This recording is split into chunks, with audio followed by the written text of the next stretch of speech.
Good morning, everyone, and welcome to our very first Facebook Live service for St. Bridget's Spiritualist Church. Thank you for joining our first Facebook Live service. In times of crisis, we often look to our churches to help guide and support us.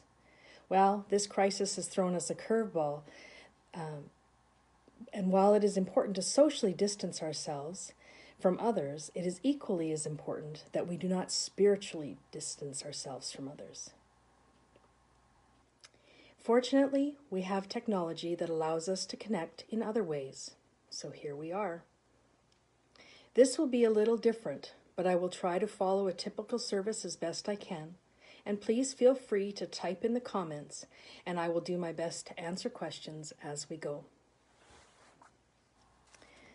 We'll start with a little bit of a different opening prayer. So take a moment, center yourself, get comfortable in your chair. Great Spirit, Mother, Father, God, we thank you for this time together. We thank you for the ability of technology that allows us to connect with one another while we keep ourselves and our families safe in our homes. We ask, please, that you continue to provide healing around the world to those who are in desperate need, and keep us all in good mental health as we endeavor to survive the isolation that we're feeling. Spirit, we thank you for this time together. Please watch over us and take care of us. Amen. We'll start with our 7 principles. As spiritualists, we recognize the following principles: a divine source recognized as God, the unity of all life, communication, guidance, and healing from the spirit world, the continuous existence of the Spirit, personal responsibility for every thought, word, and action, reward and consequence for all deeds according to God's natural laws. Eternal progress is open to every spirit. Freedom of interpretation of the 7 principles is acknowledged. And while we won't be playing music today, we are going to head straight into our healing service, which will also be a little bit different today. So we will start with the usual healing prayer, and then we will do a meditation together with a little bit of healing that we can send out to the world. And then we will come back for the talk. So healing prayer. I ask the great unseen healing force to remove all obstructions from my mind and body, and to restore me to perfect health. I ask this in all sincerity and honesty, and I will do my part. I ask this great unseen healing force to help both present and absent ones who are in need of help, and to restore them to perfect health. I put my trust in the love and the power of God. Amen. So now, if you sit comfortably in your chair, take a moment to relax.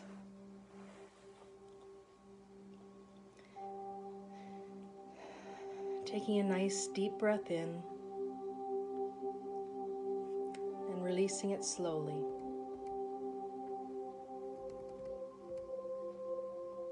Again, a nice deep breath in and release it slowly.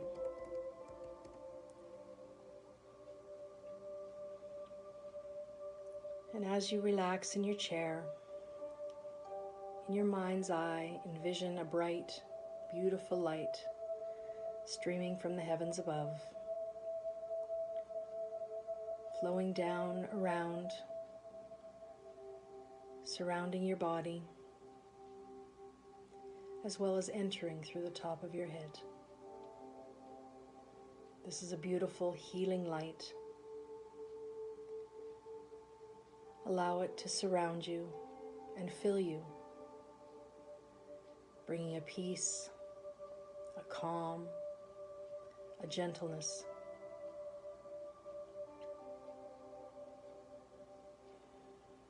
As this light continues to fill you, imagining that it is expanding as well,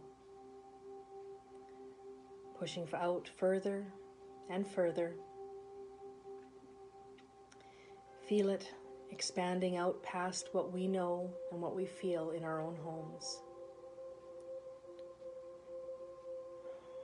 In your mind's eye, envision this light surrounding your loved ones,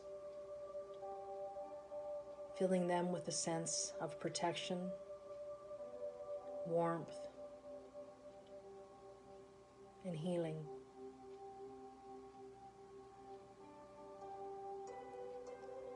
Expand it further still, filling up the world, everyone, all walks of life, all races, all religions, filling us all as a people.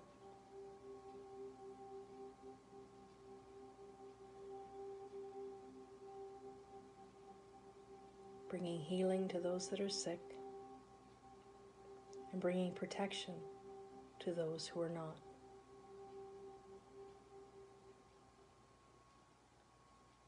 Imagine still this white light as it surrounds those who are working diligently to help in this crisis. Our front line workers who put themselves out there to help all others.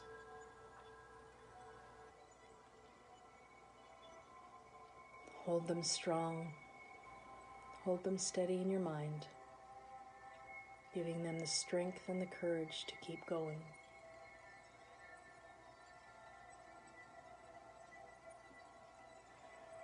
Take a moment to just sit with these thoughts and this healing light, knowing that the world is going to come through this, and that Spirit is always with us.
Now, if you'd just take a moment, please, to send a moment of thought, of thanks to Spirit for all that we have and all that we continue to have in this time.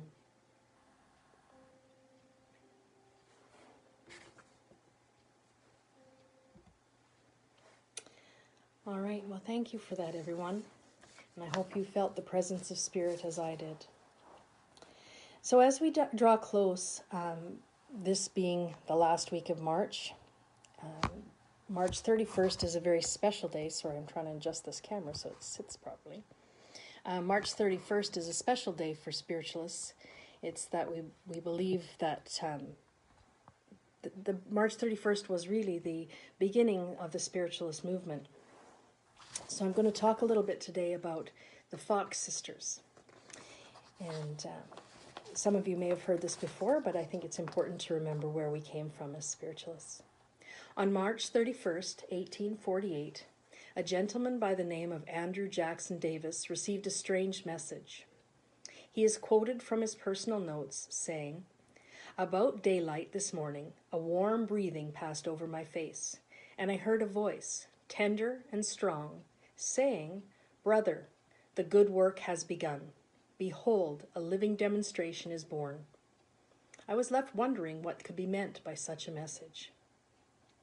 At the time, Davis was unaware that in Hydesville, New York, about 300 miles away, Katie and Maggie Fox were beginning their journey into spirit communication.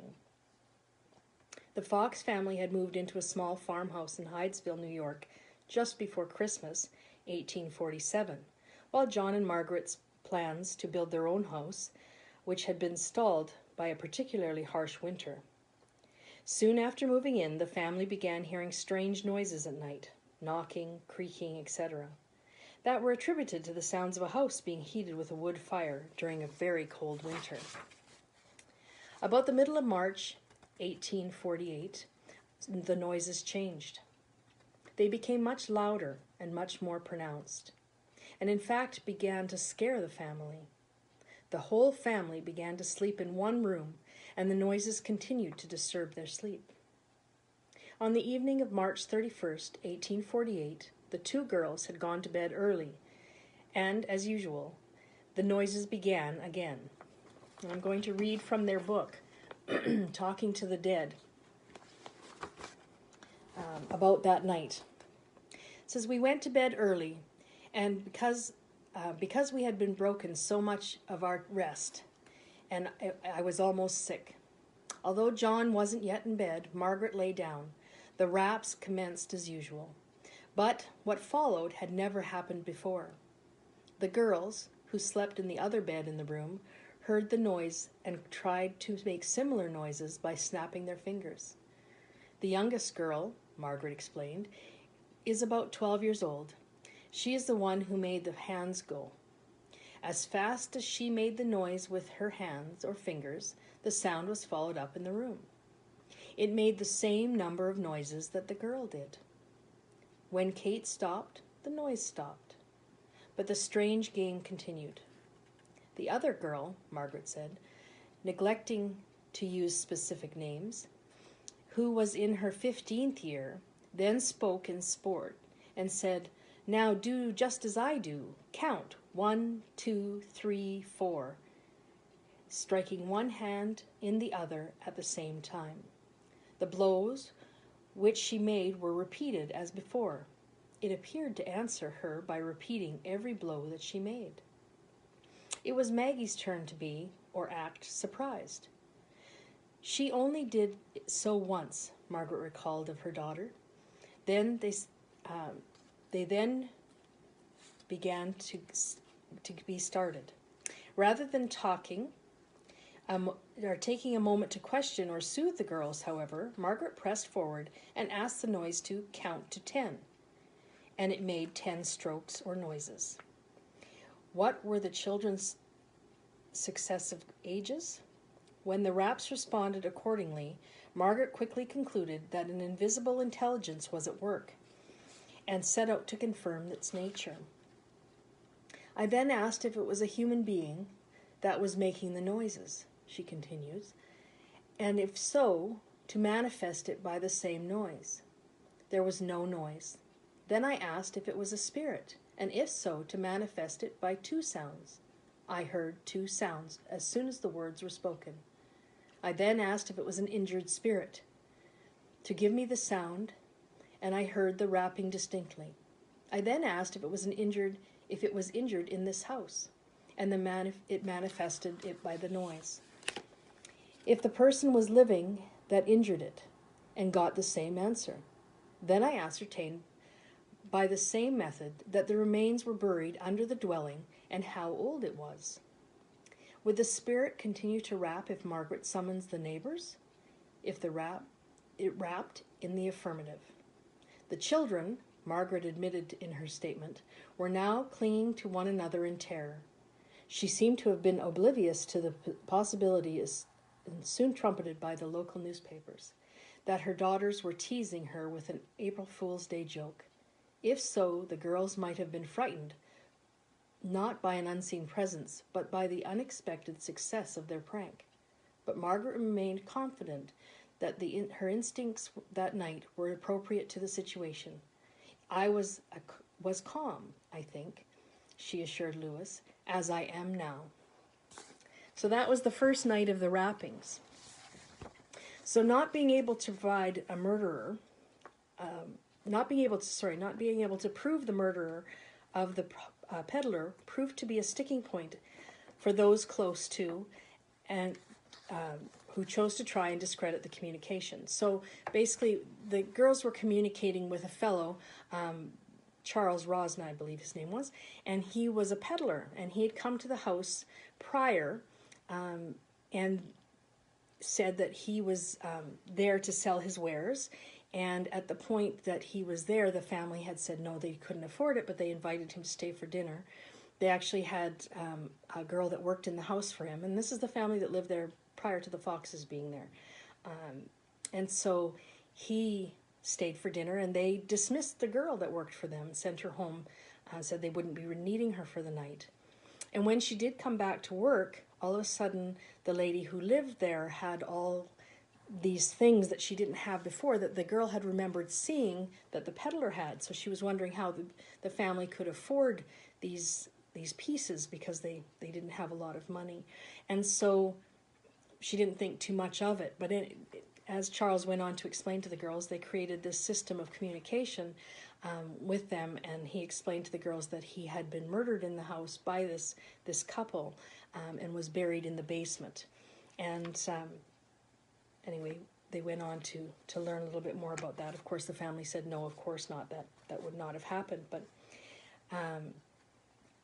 they did dig up in the basement. They couldn't find any pieces. They did find one piece of skull that was in the basement, but it was very soft, and the water tables were very high that winter, or that spring, sorry.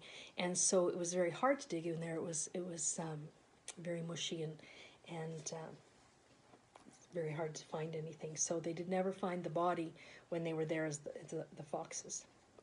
So not being able to prove the murder of the peddler proved to be a sticking point for those that chose to try and discredit the communication.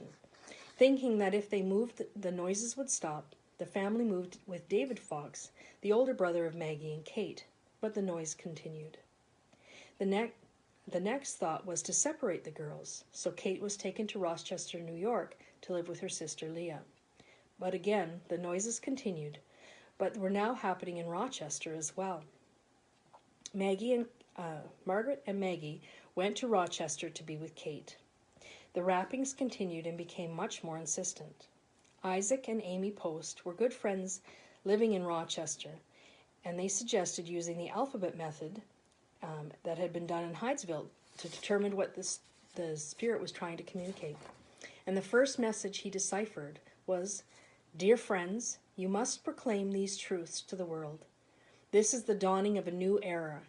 You must not try to conceal it any longer. When you do your duty, God will protect you, and good spirit will watch over you." Now, during their lifetime, and if you remember that these are just very young girls, they were subjected to much fear-mongering, skepticism. They were constantly forced to try and prove themselves over and over and over again, and they were subjected to some pretty cruel, in my words, torture, to prove that they were correct. And it was quite a shame, but they continued to go on, and they continued to represent the world of spirit. There was a time in their lives where one of the girls converted to Catholicism, actually, and totally renounced spiritualism, but in the end came back to it.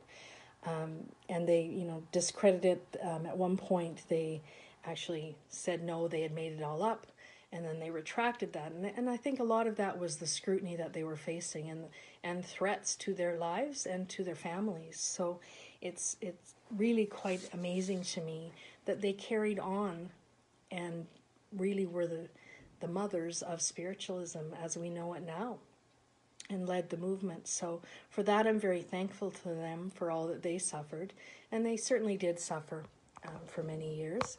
And I'm very thankful for their sacrifice so that we could be here today and celebrate spiritualism as we do. And we know that the communication with the spirit is real, and that we can work to prove it. It's not just a figment of our imagination. It's not just something we do to try and fool people. It brings comfort and emotional healing and support to those that are in grief. So we're very thankful for that. Please, again, if you have any questions, put them in the comment, or any comments to that. I'd love to have them. Okay. So another thing I'd just like to kind of touch on, and that's that, you know, in that time, even when the girls were struggling and denouncing, that they accepted that Spirit was with them, and and even from that first message that they received, that Spirit would support them in their endeavors to bring the word of Spirit World to everyone else. And I think today we need to remember that the Spirit World is still with us.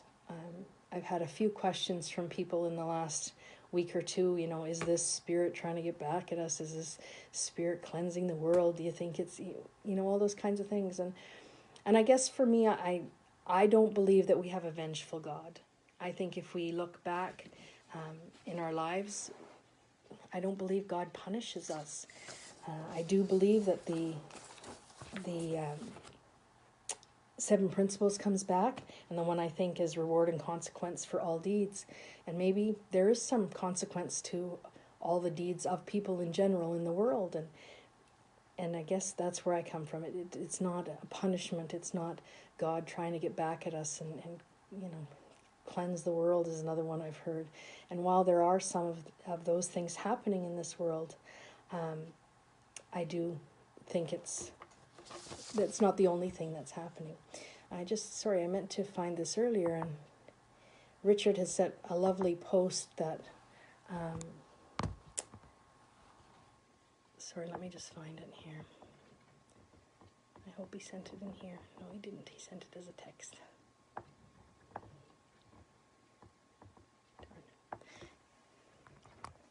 Let's see if I can do this. And you know, he talked about the learning that material things aren't the most important things in the world, that it's what we have with us, our families, that are important, that money can't make this better. There's no amount of money we can throw at this situation to say this is going to fix it. It is affecting everyone in the world, regardless of their status, their economic situation. It's everywhere. And it's bringing families closer together, making us realize how important those things are. I hope it's making us thankful that we do have homes to be in, that we do have means to communicate with friends. The other night we had a girls' get-together online. You know, everybody had their wine. I had my water. I don't drink wine. But and we just sat and we laughed and we had good conversation, because we can still do that. And it's important to keep those conversations going. So in this time, I hope you are still being thankful for what we do have and not always focusing on what we don't have. Thank you, Ellie J. She says, since her husband's death in November of 2016, he's around me daily and in ways that I know it's him. And that's very true. It's one of the beautiful parts of spiritualism, is when you can know and accept that you're not just making it up in your mind, that your loved ones do spend time with you every day. They are with you as you walk your path. And they look out for you, and they provide comfort and guidance if you allow them to. So thank you for that comment. All right, so I'm going to move on. I don't want to keep everybody all day, as much as this is fun. It's hard not having the interaction back, I'm afraid. We do have a couple of announcements before we go. Just a reminder that we do have a pantry at the church, Bridget's Pantry, and we do have some food available. If somebody's in need of that, they can just email the church. Thanks, Jill. Jill says, people are coming together to help each other, and that's very true. Thank goodness for technology. Thank you, Jill. That's very good. And very true. It's nice to see all that. And, St. Bridget's Pantry. So if you know somebody who is in need of some food, we can certainly help out with that. You just drop an email to the church. What are we? St. Bridget's Spiritualist Church @gmail.com. Is that correct? Somebody correct me if I'm wrong. And we do, we're still accepting donations online. You can email or e-transfer the church.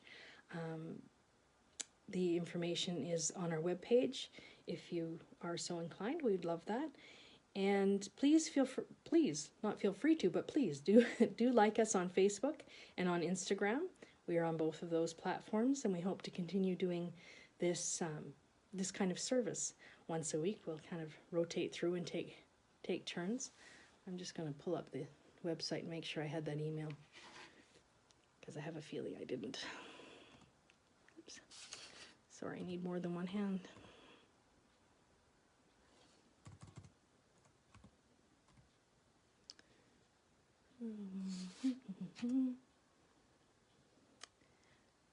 Sorry, the email is info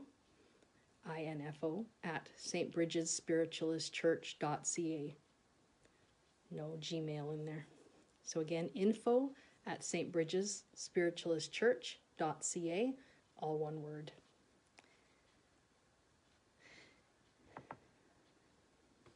There we go. Make sure there's no other comments to read.